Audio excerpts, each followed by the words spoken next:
علما اجماع کرده که محبت کردن از جمله ایمانیات و محبت کردن با رسول الله صلی الله علیه وسلم از واجبات از واجب می‌شود. از این حکم که ما میکنیم خود رسول الله صلی الله علیه وسلم این حکم برای ما کرده و این قول کرده.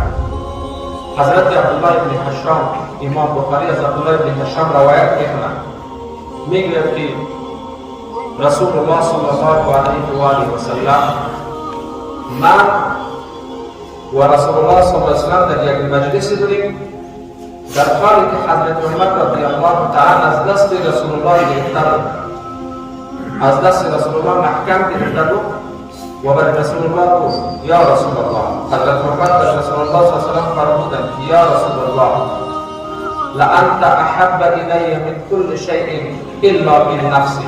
حضرت عمر فرمود که یا رسول الله تو برای من محبوبتر هستی از تمام چیزها کردن، از تمام چیزها کردن الا من نفسی، مگر از نفس مگر تو برای من محبوب نیست. ببینید رسول الله در جواب چی میگه؟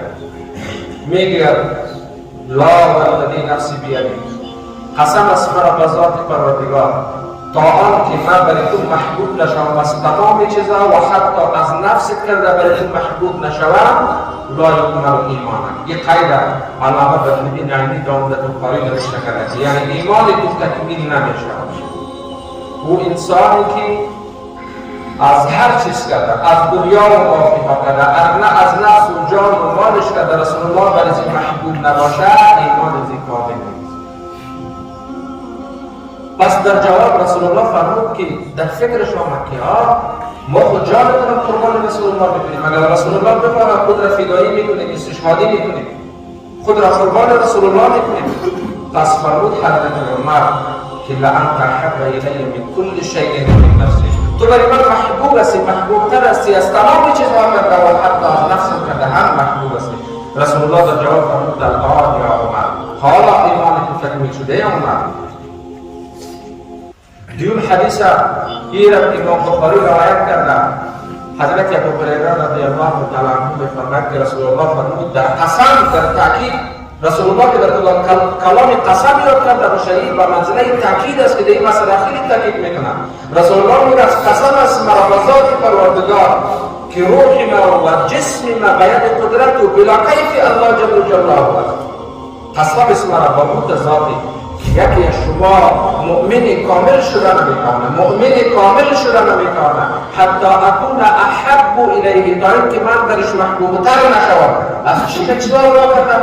من حتی اکون احب الیه من والده و ولده، از پدر و مادر که درش محبوب نشوم، از فرزند و اولاد که درش محبوب نشوم، از مال و از اهلش که درش محبوب نشوم و از تمام مردم که درش محبوب نشوم. علما قید می‌کنند که حتی اکون احب الیه من اعزته، هر چیزی که در نزد یک انسان محبوب تر است. یک انسان خیلی محبت با پدر و مادر خود دارد، یک انسان خیلی محبت با اولاد خود دارد، یک انسان خیلی محبت قد دارایی خود دارد، یک انسان خیلی محبت قد بلدینگ خود دارد، یک انسان خیلی محبت با رفیق و با دوست خود دارد. خیر رسول الله فرمود که از تمام این چیزا که من برای تو محبوب نشوم ایمان تو کامل نمیشود. دیون مسئله برادرای عزیز، خداوند متعال جل و علا فرموده اگر پدران شما، اگر مادران شما، اگر ازواج شما، اگر عشیره و اقربای شما و اگر تجارت شما که میترسید از کسارتش و از او خانه‌ای که شما سکونت میکنید و از او خانه خوشحال باشید، اینها از اینها که در محبت الله و محبت رسول الله و جهاد در راه الله برای شما محبوب نشود، یأتی الله بامره. خداوند خیلی شدید وعید بیان کرده که الله می آید برای عقاب و عذاب خود میبرد. علما اینجا سخن گفتند. حضرت حسن و مجاهد رحمه الله فرموده که حتی یأتی الله بامره، یعنی تا این که عذاب خداوند انتهای بالای نازل کنه، عذاب عاجل یا عذاب در آینده عاجل.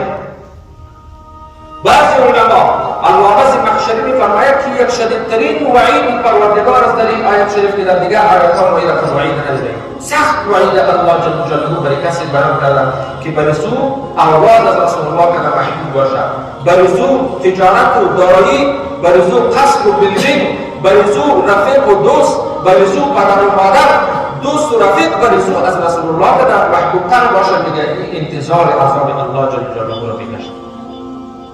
پس مسئله ثابت شد که محبت کردن با رسول الله از جمله واجبات است و ایمان انسان تکمیل نمی شود تا که محبت با رسول الله صلی الله علیه و سلم از هر چیز که در بیشتر نداشته باشد.